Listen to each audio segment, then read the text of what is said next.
Hello, fellow nerds. This is the Fellowship of the Nerds, and today we are bringing you an exclusive review of For the Love of Fantasy 2025. So don't you go anywhere because you're gonna love this. So first of all, the XL in London is gigantic. We cannot really emphasize how big this place is, how long it takes you to actually, once you're in there, to get to the actual convention. It's a very, very big place, but that is not a bad thing because you want to have room to walk around and experience your convention. Don't struggle with, walking around, especially if you're in a costume. You don't want to be doing that. So it is a good thing.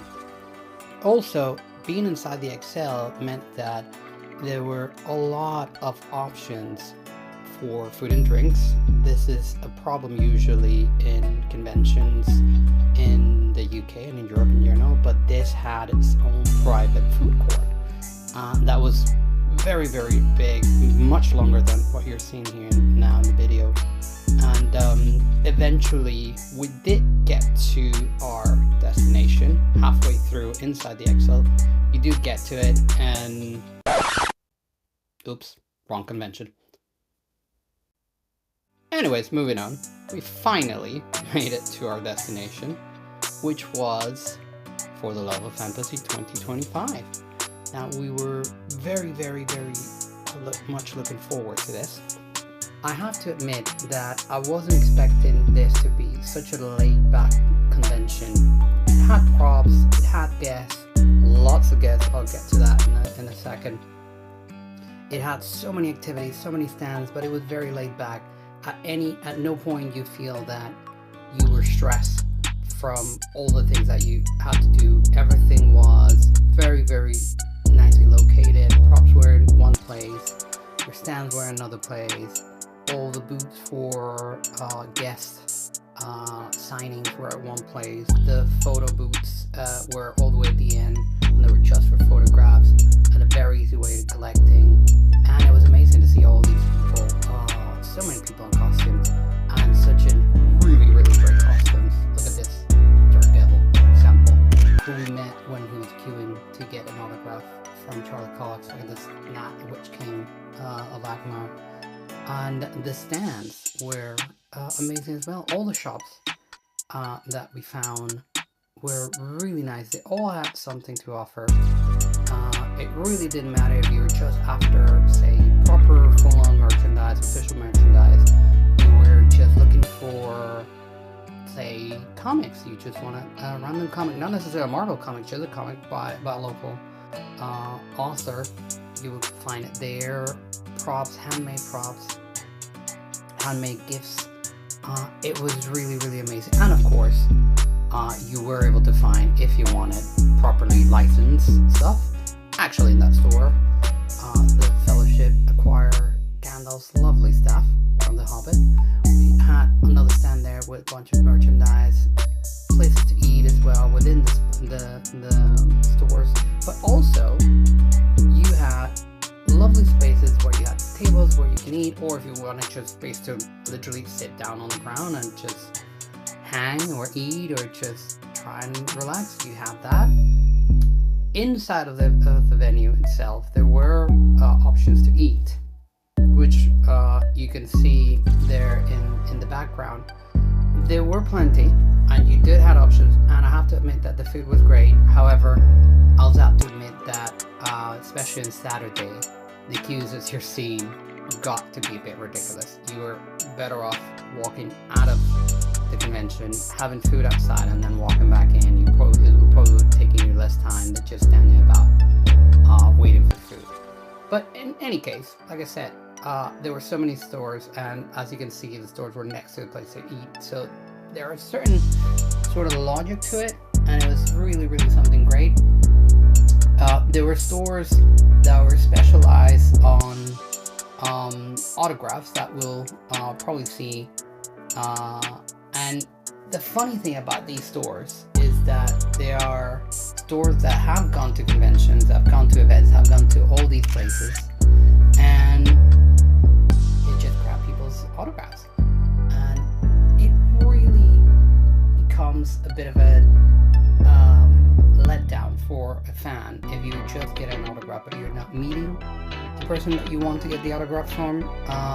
That sort of happened at this convention, and I will get to that later on in the video. But long story short, it's a bit of a disappointing to just get an autograph, from someone, even if it has a certification of it being authentic. Even if you know that it's legit, it just diminishes the value of the autograph experience. So unless you're getting something from someone that you either know that does not do conventions, or that you know that they're no longer with us, I would suggest you try and make it to these conventions to get yourself an autograph of your favorite artist. We did see, however, places from the actual organization that had places where you can get an autograph. So what I mean by this was that if you had missed an event, in this case by the guys from Monopoly Events, which were, by the way, really amazing. If you missed an event from them, you could get them at this stall, and they were legit because they were from the guests that they had on previous conventions. So if by any chance that's what you were after, then by all means you could do it.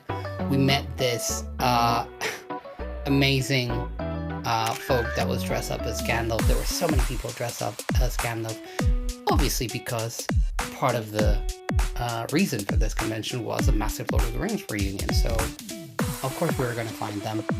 Like I said, stores, there were so many stores. You could just spend a day just window shopping, really, on this store. We met this really, really lovely dog. That was a guide dog, and he was the best of boys.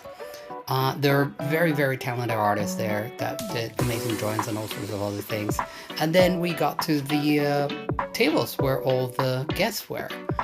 Not before meeting this fellow who I thought would look really, really, really amazing. But the queue that was the longest by far was this man, the band, the legend, John Rhys-Davies. And there was a big reason for that.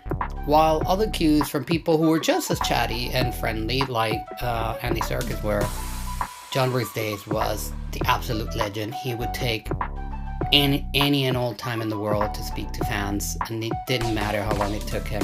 He just sat down there like a trooper. Sometimes he would stand, he would just be meeting you while standing. He had his food there. He wouldn't quit to go on lunch. Fully dressed, and as you can see, in a shirt and a tie. It was amazing. Oddly enough, for example, Marisa Tomei, who you could argue is a much bigger celebrity, especially nowadays because of Marvel. Her queues weren't that long, but her, like all the rest, they were just amazing with the fans, taking selfies, literally taking time to speak with people. I did not meet anybody who was doing any signing that did not take time to speak with fans and just basically make them have a really good experience. Charlie Cox, for example, he stayed well past the time that the convention was open because it was only there on Saturday, and he really, really wanted to make sure that everybody that wanted to get his autograph did. These were the cues for the pictures. While we were waiting there, we also got to see more angles of the guests that were signing. One thing about the pictures, though, I have to give it to Monopoly. They were really good at making the queues go as quickly as possible. This in part means that you don't get that much time with whomever you're taking a picture with, but on the other hand, ensures that everybody can take a picture and is a good and pleasant experience both for the guests and for the people attending. So that is, again, something really, really positive from the guys at Monopoly Events, that they make sure those queues were moving. And whenever they were moving, like say in the autographs, like I was saying with John Rhys-Davies, that was just down to the guests trying to give the best experience to people. So by all means, in all around, it was amazing. If you're into Funkos, this shop was definitely for you. And you have in all of their conventions, you have always at least one Funko shop. So if that's your poison, you will definitely be able to get it at any event that the guys at Monopoly do throughout the year. But overall, the experience at the Excel, all these shops, as you can see, there's plenty of space for people to walk about. You never feel overcrowded. You never have that worry of that you can't really move. The car from the Winchester Brothers from Supernatural was by far one of the most popular attractions. And now we get 2 panels. Miami was really fun. It was hot. Very hot. I don't know how many tried that, but yeah, it was really, really good. Anybody else here have one hands? Hey, nice. Let's go. And Monaco was, I'm sure, a little bit chiller and more warm, not so hot. I'm sure that was fancy. Sure. Let's go with that. Let's go with that. Well, if you guys have a question for Tyler, just go ahead. The experience of the panels was really amazing. Hands down, the biggest ones were the ones for Supernatural and especially for Lord of the Rings. The queues to get in there were incredibly long, but they were so much worth it because you got to experience moments like this one. So I said, you shall not bounce! Well, and there you have it. That was a really great convention. The only fault that we can give to this is the fact that the main guest, which was Sir Ian McKellen, was someone that you could not meet. He did have an opportunity to have autographs, but you had to drop off what you wanted to have signed. Then it would be taken to where he was sitting, which was a room, and shortly after they will come out with what you had given signed by him, so there was no meet and greet. You did have the opportunity to take a picture with him, and there was a little interaction that you can get to have with him, but as I was saying when we were talking about the pictures, it's not something that you can actually stop and have conversations with the guests, because the queues need to keep on moving for everybody to have the opportunity to take their pictures, and pictures can take sometimes time due to technical issues and all sorts of things.